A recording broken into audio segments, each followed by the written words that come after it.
Ọlọ́run ti bùkún ọ lórúkọ Jésù. Àmín. Lónìí máa sọ̀rọ̀ lórí ìwà mímọ́. Ìwà mímọ́. Ìkà mí pè ní holiness ní Gẹ̀ẹ́sì. Ìwà mímọ́ ìkíní rẹ̀ ni. Ìkejì máa sọ̀rọ̀ nípa òdodo. Òdodo. Ìkà mí pè ní righteousness ní Gẹ̀ẹ́sì. Òdodo. Righteousness ní Gẹ̀ẹ́sì. Ìkẹta máa sọ̀rọ̀ lórí òtítọ́. Òtítọ́. Ìkà mí pè ní faithfulness ní Gẹ̀ẹ́sì. Faithfulness ní Gẹ̀ẹ́sì. Ìkẹrin màá mẹ́nu bà àtúnṣe. Àtúnṣe. Ìkà mí pè ní restitution. Restitution ní Gẹ̀ẹ́sì. Màá tún mẹ́nu bà ìyàsọ́tọ̀. Ìyàsọ́tọ̀. Ìkà mí pè ní consecration. Consecration ní Gẹ̀ẹ́sì. Màá tún mẹ́nu bà sanctification. Sanctification. Ìlà mí pè ní ìsọdimímọ́. Ìsọdimímọ́ ní èdè Yorùbá. Ṣé o rí Bíbélì? Bíbélì jẹ́ ìwé mímọ́. Ìwé kọ́ sọ̀rọ̀ nípa Ọlọ́run. Wọ́n ní bọ́lọ́run ṣe mí bá àwọn ènìyàn sọ̀rọ̀ nígbà mi kọ àsọtẹ́lẹ̀ ni. Gbogbo àsọtẹ́lẹ̀ kọ́ lọ́ mí mí sílẹ̀ sí hàn ni. Nígbà mi kọ sílẹ̀ ni. Àwọn mi kọ sílẹ̀ ní èdè ríran. Èdè ìlú ríran la fi kọ́. Wọ́n lo èdè Ọ̀yọ́. Wọ́n lo èdè Ẹ̀gbá. Wọ́n lo èdè Ìjẹ̀bú. Wọ́n lo tèkìtì. Wọ́n lo tòǹdó. Wọ́n lo Íńgílíìsì. Èdè ìlú ríran Híbúrù. Èdè ìgbẹ́ẹ̀nì Gíríìkì. Èdè kan mi kọ gbogbo rẹ̀ rí ni. Kọ bá mọ̀ tún mọ̀ ohun Ọlọ́run mi wí gangan. Wà á gbègbésẹ̀ àti rí kọ́pì ẹ̀dà Híbúrù. Ẹ̀dà ti Gíríìkì ni. Kó yẹ tó lè yọ dáadáa. Ibi ẹ̀kọ́ òdì ti háyé. Ibẹ̀ gangan rí ni. Ká mi àti ibi Íńgílíìsì. Ká ti bẹ̀ mí a ṣe kí ni fún ọ̀rọ̀ Ọlọ́run ní ìtumọ̀.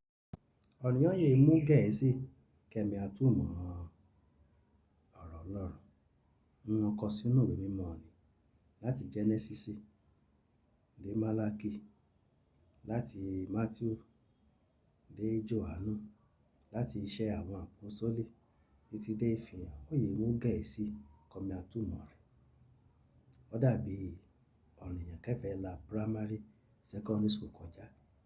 Ọ̀yá mi ń bẹ̀rẹ̀ ẹ̀kọ́ rẹ̀ ní yunifásítì. Kéṣì àrí. Amen. Amen. Ṣé o rí ìsọdimímọ́? Ìwà mímọ́, òdodo, òtítọ́, àtúnṣe àti ìyàsọ́tọ̀. Márààrún nǹkan ni náà jọ́re. Nǹkan ni náà jọ́re. Èsì yàtọ̀ nínú nǹkan ní síkejì. Nǹkan kan náà ni ọ́. So, àmì àgbéyẹ̀wò ní kọ̀ọ̀kan. Àmì àgbéyẹ̀wò ní kọ̀ọ̀kan. Ṣùgbọ́n ká tó bẹ̀rẹ̀ sí ní ṣàlàyé rẹ̀ dáadáa bẹ́ẹ̀, jà lọ sínú ìwé mímọ́. Ká lọ sí Genesis. Ìwé Genesis ni orí kẹta, ẹsẹ̀ ìkeje àti ẹsẹ̀ 21, ìkọkànlélógún jàyàká.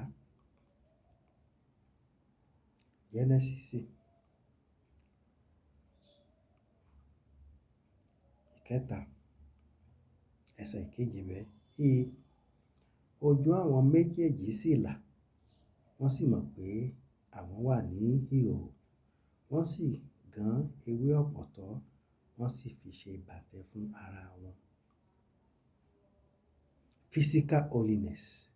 Man-made holiness. Ìwà mímọ́ títí tara tí ènìyàn fún ara rẹ̀ gbìyànjú àti ṣe fára rẹ̀. Kò wọ ṣòkòtò, kò lo earring, kò lo lipstick, kò fix èékánná, kò lo attachment and so on and so forth. Gbígbìyànjú tara ẹni. Kí ni bàbá wa tó jẹ́ Ọlọ́run kí ló wá ṣe? Verse 21. Genesis orí kẹta náà ṣì ní ẹsẹ̀ kọkànlélógún. Àti fún Ádámù àti fún aya rẹ̀ ni Olúwa Ọlọ́run wa dá èwù awọ ẹ̀wù awọ, ó sì fi wọ̀ wọ́n. Ìyẹn fún wọn lára rin yà já ewé, àmì ìbora rin. Bàbá rẹ̀ á dé, ó mú ẹ̀wù awọ, ó mú ewé nì, ó mú kúrò, ó mú ẹ̀wù awọ nì, ó fi bò wọ́n.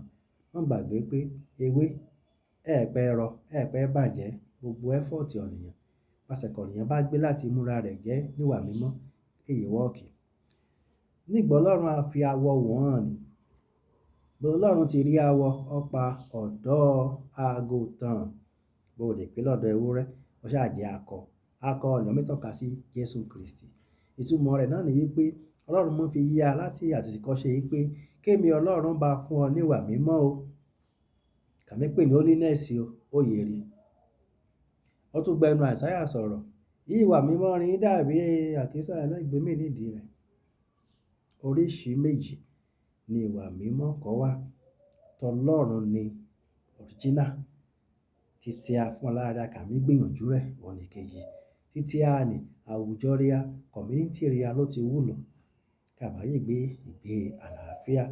Tọlọ́run la fi make heaven, la fi dé ìlú ìjọba ọ̀run. Jàyà gbọ́rọ̀ lẹ́nu Jésù Kristi ní Matthew orí 5, ẹsẹ̀ 20.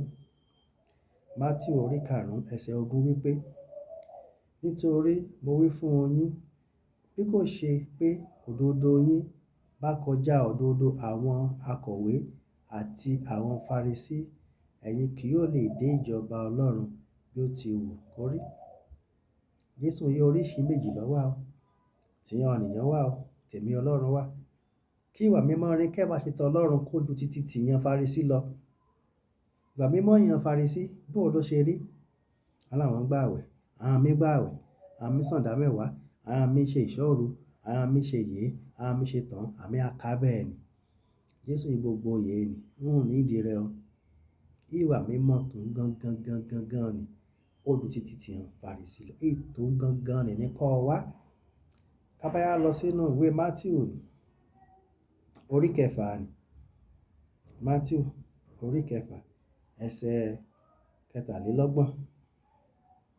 Matthew orí 6, ẹsẹ̀ 23. Ó fìdí rẹ̀ múlẹ̀. Ṣùgbọ́n ẹ tètè máa wá ìjọba Ọlọ́run náà àti òdodo rẹ̀.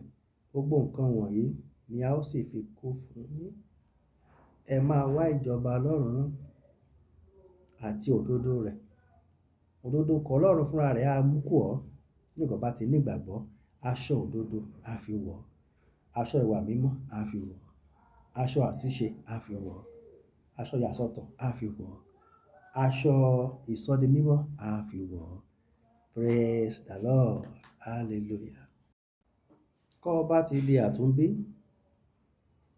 ó ti ní ìwà mímọ́.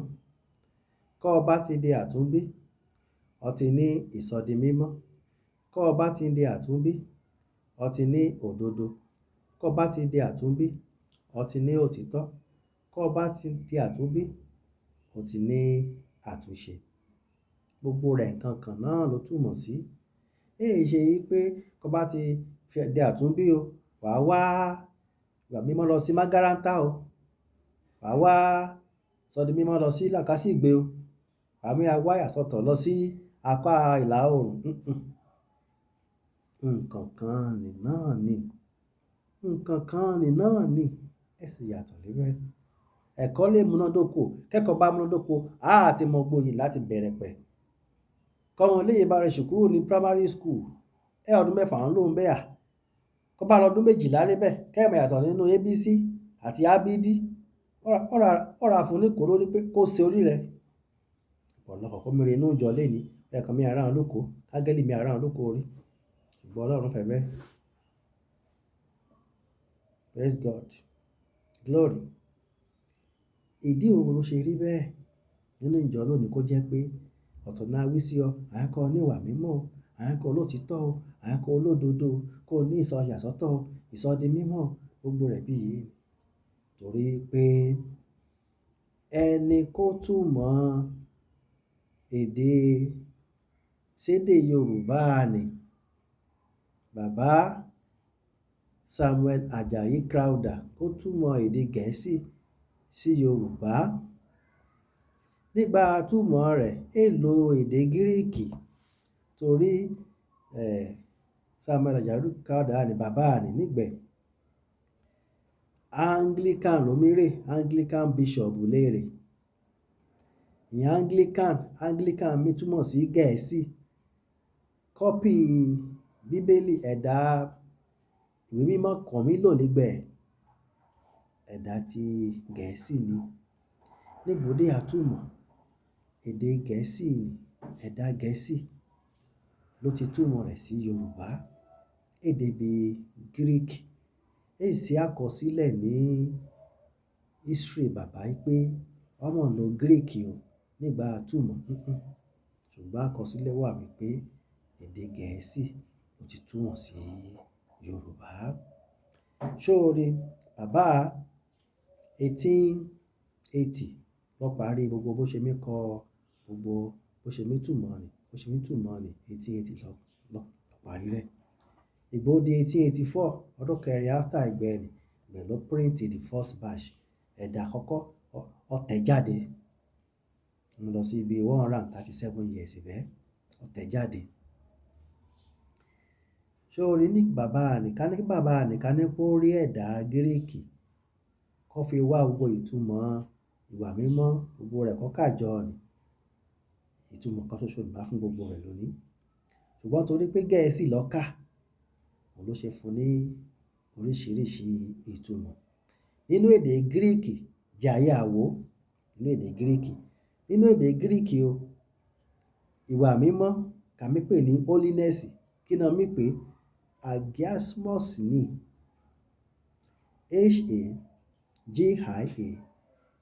Hagiasmos hagiasmos wọ́n mí pè ní holiness ìwà mímọ́. Kí wọ́n mí pè ní sanctification hagiasmos náà ni hagiasmos hagiasmos sanctification kankan náà ni. Consecration náà ńkọ́ hagiasmos náà ni wọ́n mí pè ní Greek kankan náà ni hagiasmos hagiasmos náà ni.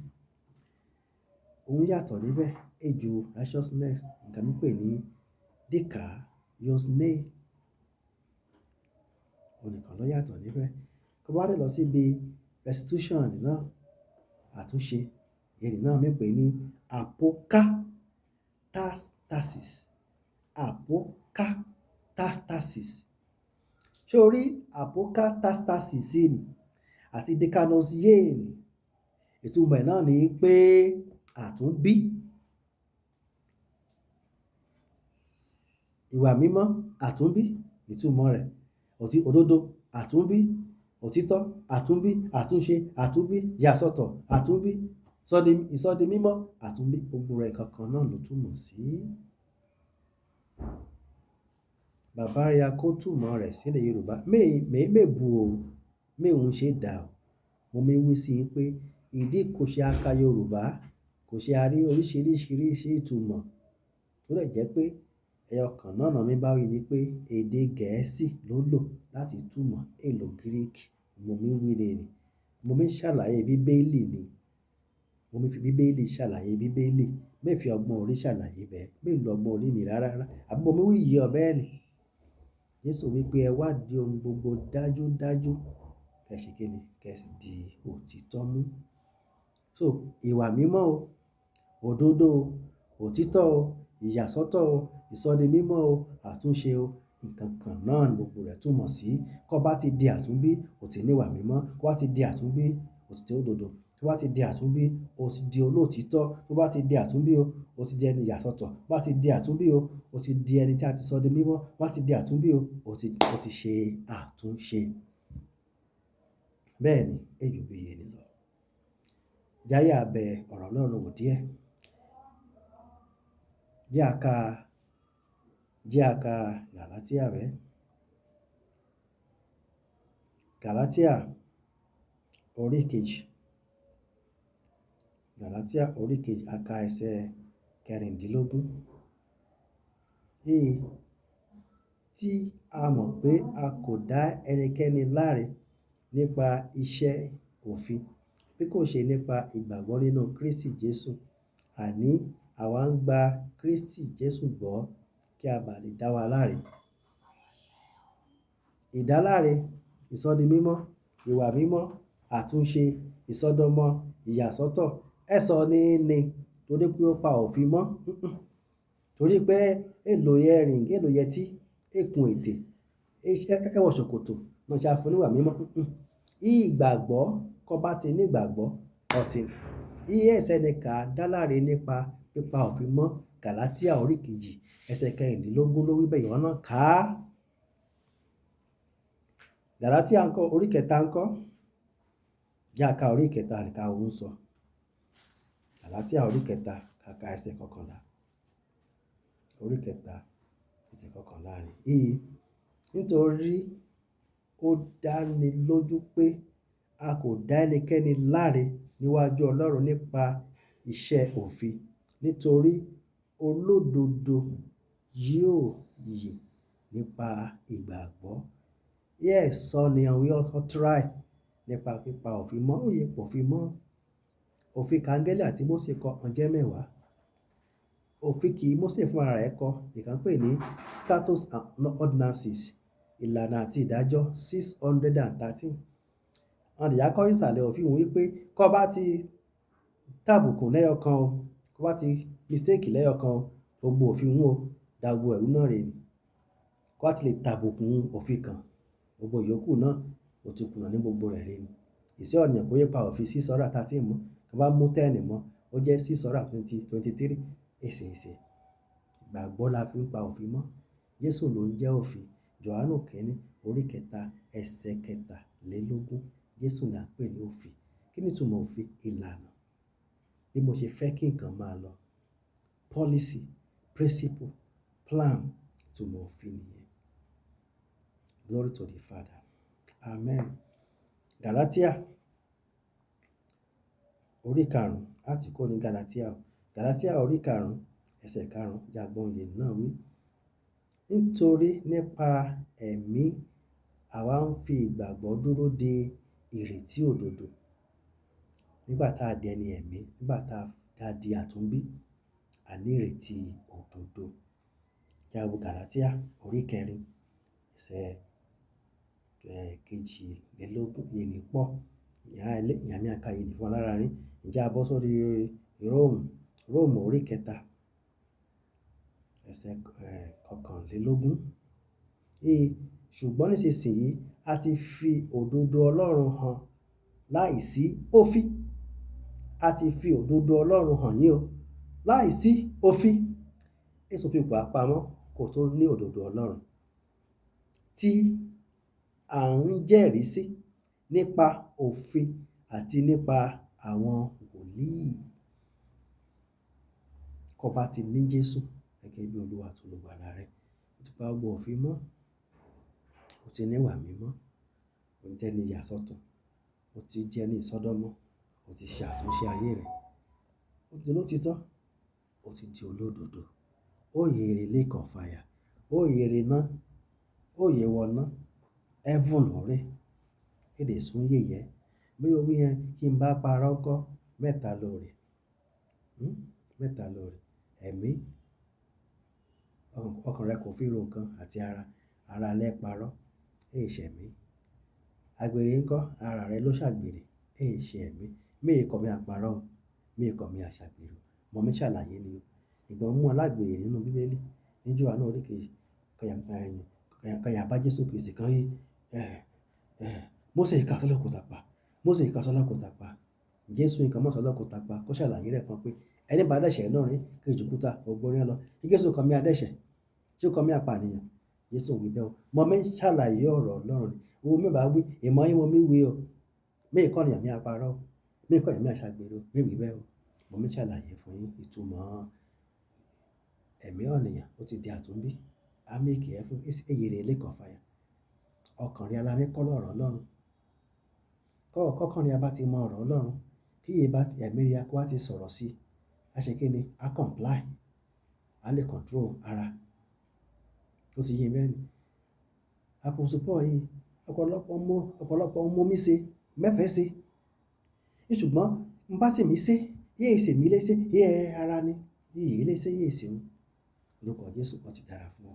Fọ́nrán kó ṣe kí ni, kó fi ránṣẹ́ sí gbogbo ará kò bá fẹ́ àti ará kò fẹ́ yàn kẹ́kọ̀ọ́ nípa ọ̀rọ̀ Ọlọ́run. Jẹ́ àtẹ̀síwájú nínú ilé ìka ìwé Róòmù orí kẹrin, ẹsẹ̀ kẹrin títí dé ẹsẹ̀ kẹfà. Ìtúka Róòmù orí kẹfà, ẹsẹ̀ kejìdínlógún, èmi á kà lọ bẹ́ẹ̀ ni. Ìtúka Róòmù orí kẹsàn-án, ẹsẹ̀ kọkàndínlọ́gbọ̀n, ẹ̀yọkàn ó lé lọ́gbọ̀n, èmi á kà lọ bẹ́ẹ̀ ni. Ìtúka ǹjẹ́ a ka Róòmù fún ara wa náà. Róòmù orí kẹwàá ni màá ka yé ni.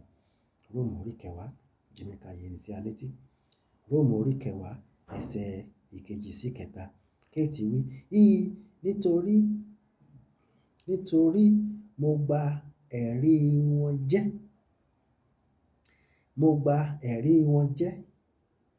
Wọ́n ní ìtara fún Ọlọ́run, ṣùgbọ́n kì í ṣe gẹ́gẹ́ bí ìmọ̀. Orí kẹta, ẹsẹ̀ kẹta. Nítorí bí wọ́n ti kọ̀ tí wọ́n mọ òdodo Ọlọ́run, kí wọ́n sì wá ọ̀nà láti gbé òdodo ara wọn kalẹ̀. Wọn kò tẹríba fún òdodo Ọlọ́run. Jẹ́ mi ká lẹ́ẹ̀kan sí. Nítorí mo gba ẹ̀rí wọn jẹ́ pé wọ́n ní ìtara fún Ọlọ́run, ṣùgbọ́n kì í ṣe gẹ́gẹ́ bí ìmọ̀.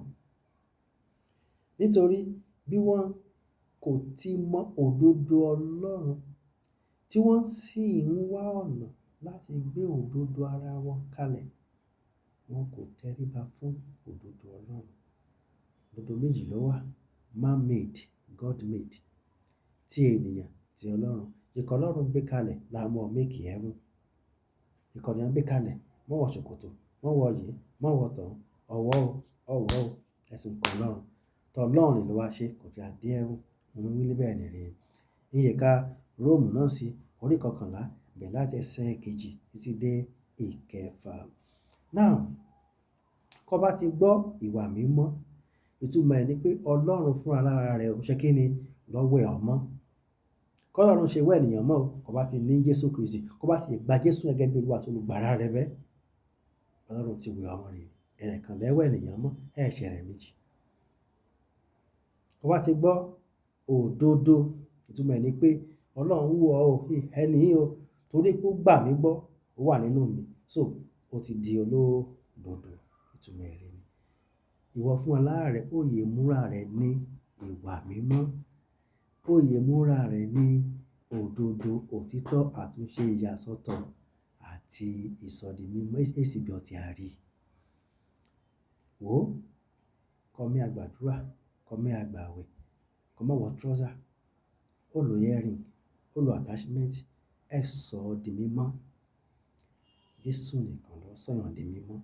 Kó bá ti di àtúnbí, kó bá ti gba Jésù gẹ́gẹ́ bí Olúwa àti olùgbàlà rẹ̀, ó ti di ẹni mímọ́. Ó ti di olódodo, olótítọ́, alátúnṣe, ẹni tí a yà sọ́tọ̀, ẹni tí a sọ di mímọ́. Lórúkọ Jésù, ó ti dára fún ọ. Fi fọ́nrán ránṣẹ́ sí gbogbo ènìyàn rẹ àti gbogbo ìjọ kò bá mọ̀ lágbègbè rẹ. Jíyàn kẹ́kọ̀ọ́, ẹni kó bá nídìí béèrè, free láti béèrè. Jésù Olúwa wa. Àmín.